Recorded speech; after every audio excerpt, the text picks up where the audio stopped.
Okay, so we've been talking for a minute. I'm happy you're on the stream today. You've been a Palantir investor since like $7-8. You've been there since the beginning. Been there through the 2022 lows and still here today. I know you have a very hefty Palantir position. What are your thoughts on basically everything over the past couple of months? And then you can also speak to AIP now and what you think is going on there. Well, I mean, the past couple of months have sort of been like my FU to all of Wall Street, to get like feeling really validated. My mom thinks I'm a genius.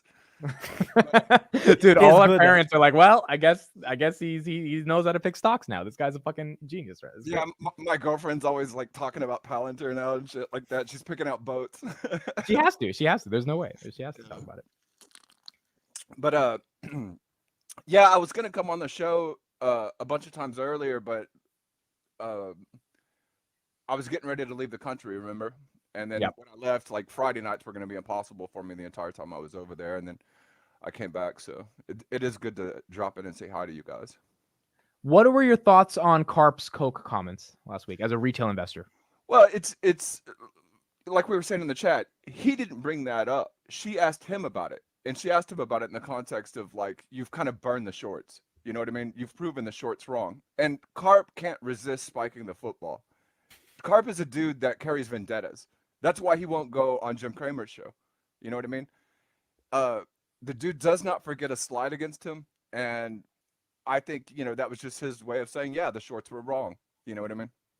What is your short? He just did it in pure Karp style.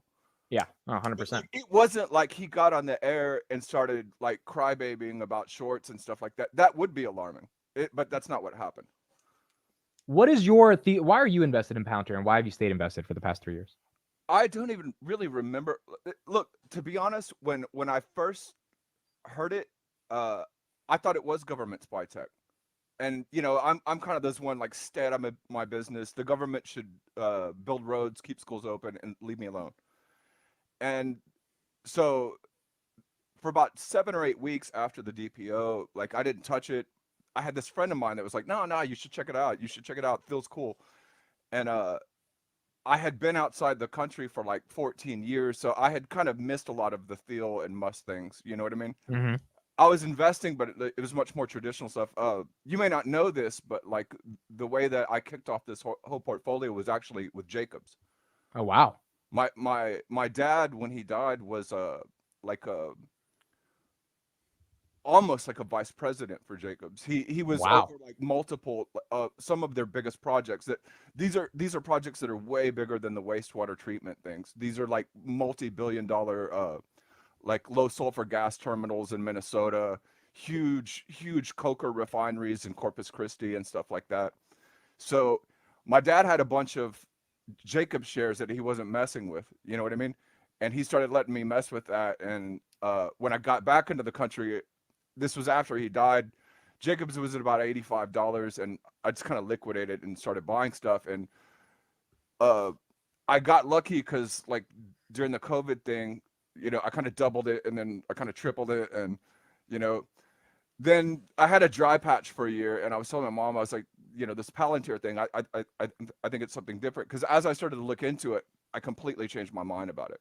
You know what I mean? And you saw the partnership with Jacobs also, right? Which kind of afterwards, and my mom was like, "Oh, this is like a sign from God." You know what I mean? So she got really into it, and I bought it. The first shares that I bought were like in the 22 to 25 range. I never bought a single share over $25. And it did that thing throughout 21. Like there was one point it dipped down to 19 and went back up. I eventually sold all the shares I had over $24, and I never sold any more. And then I bought it all the way down to $6 and got a little over 10,000 shares on it. And then even bought it, part of the way back up. Right. And then just recently I sold the shares that I had over $23, which was only like 150 shares. So I'm still well over 10,000. And, if it's not inconceivable that I could even at 23, 24, 25. 10,000 is a good number for me. So my long-term thing, I'm keeping 10,000 minimum. I'm keeping it for 10 years. We'll see how it plays out. But I feel somewhat vindicated in the investment. It was look, you remember, like there wasn't the community wasn't that big. No. And they were hard times because you had all of Wall Street telling you you're an idiot for doing it. You know what I mean? Just, oh, this is trash. This company's not going anywhere. They're not profitable. They're not profitable. You know what? What do you want to wait until a time like that when everyone's scared and buy profitable companies when that's where everyone's hiding? You know, and so I really streamed down the investments that I was making, and it got to like 5 companies, to like 4, to like 3, to like 2, to just Palantir, and it was just Palantir. It's basically what Arnie did. Arnie did the same thing. Yeah, and I could feel it in my bones. I knew they were wrong. Yeah. Could you know, fate can shit on you, and then, you know, like they were wrong, but still end up being right eventually. But it was a risk I was willing to take, and it's done pretty well. Imagine how funny it is. They were throwing things on us, making us feeling stupid for doing that, and now we can blame them for being stupid, not for having done it. Yeah, and you know, it felt good too, like having people I trust. You know, like you and I would talk about it a lot, and my mom, like, no, buy more. I can feel it too. Buy more, buy more. Wow, that's And great. so That's the sign of God. the people I trust were telling me you're making the right decision, and the people I don't know on Wall Street that I don't trust are telling me I'm an idiot, and it feels like a pretty good validation that they were all wrong. Let me ask you the last question while we got you, and we'll end it off on this. As a retail investor, you're looking at AIP now, CodeStrap saying iOS for the enterprise. Does that get you excited? How do you think of this new product? CodeStrap, I think he's trying to seduce me. You know, the things he says, you know, some of the comments, he'll come out, I'll be like, oh my God. You know what I mean? Yeah, it certainly resonates. I've been following him since he first showed up, and you know, he's not the kind of guy that will just dump trash on us and like stick it through even when things aren't going. You know, if there's something that sucks, he'll say it. He's called out Palantir many times for a lot of bullshit. Yeah, sure. So when you look over and you see him excited, you know what I mean? You're like, yeah, this is going good. This is going good.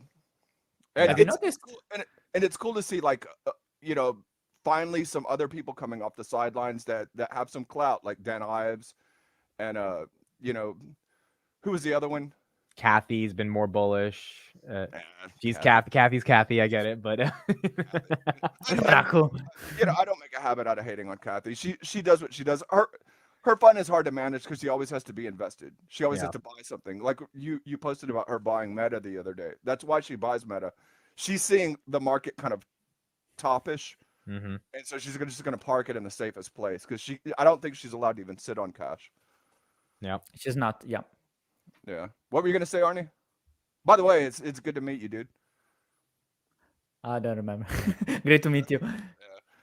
Dude, this entire community has just been awesome, dude. Like the fact that we've been all here to connect and talk. And look, the stock might, if we have a macro turndown, the stock might go back down. But I just think at this point, here's the last topic we'll actually end on. How crazy does it feel when it was at $6, $20 felt like a fantasy?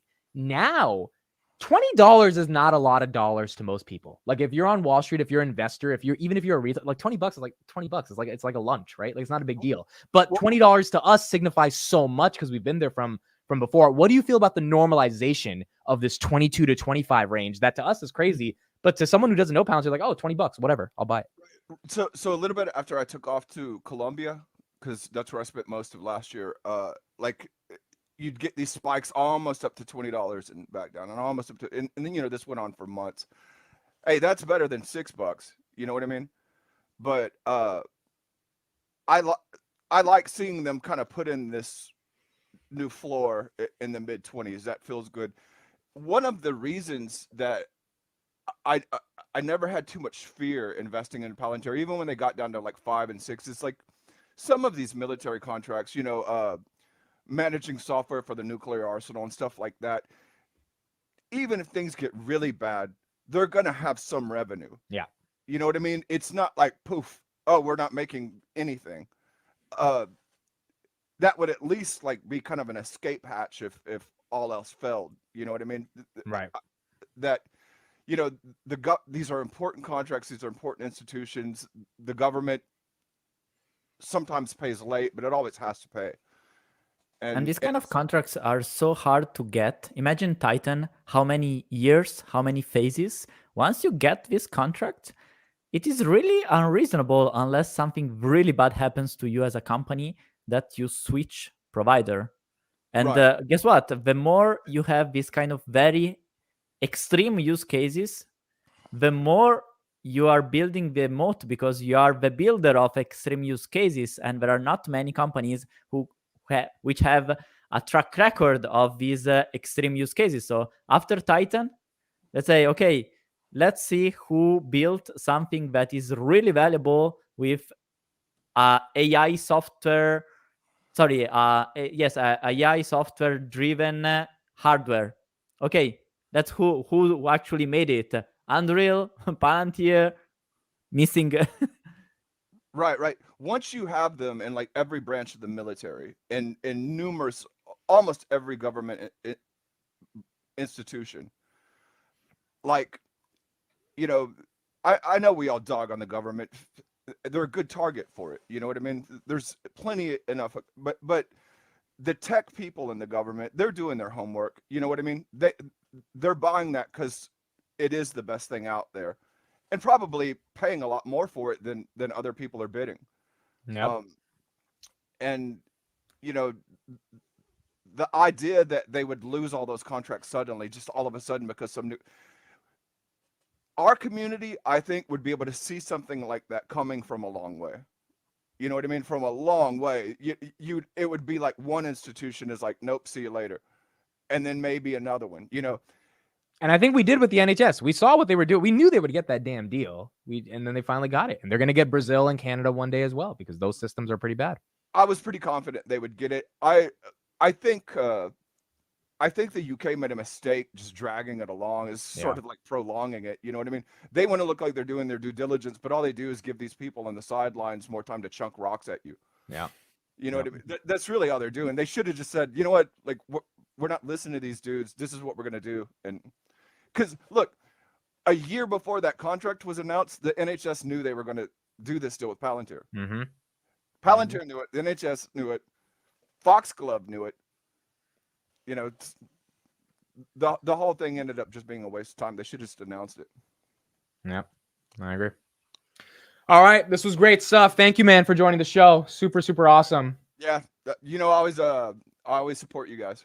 I forgot you sent fucking 30,000 gifted memberships. So thank you for that, man. It means the absolute world, dude. It means it's hard-earned money. I appreciate it so much, and thank you for being here. I'm gonna be taking off to Colombia in a few weeks, but when I get over there, I might pop in do another little cameo. And okay, we'll be happy to have you.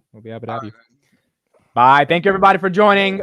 We will see you guys. Arnie's Twitter and YouTube, or Arnie's Twitter is in the description. His Substack in the description as well. PalantirBoats.com. Make sure you follow it. Arnie, see my pets? Love you. All right, that's amazing. I love it. See you later. Thank you, everybody. Have a good weekend. We'll see you next week. Good night. Yo.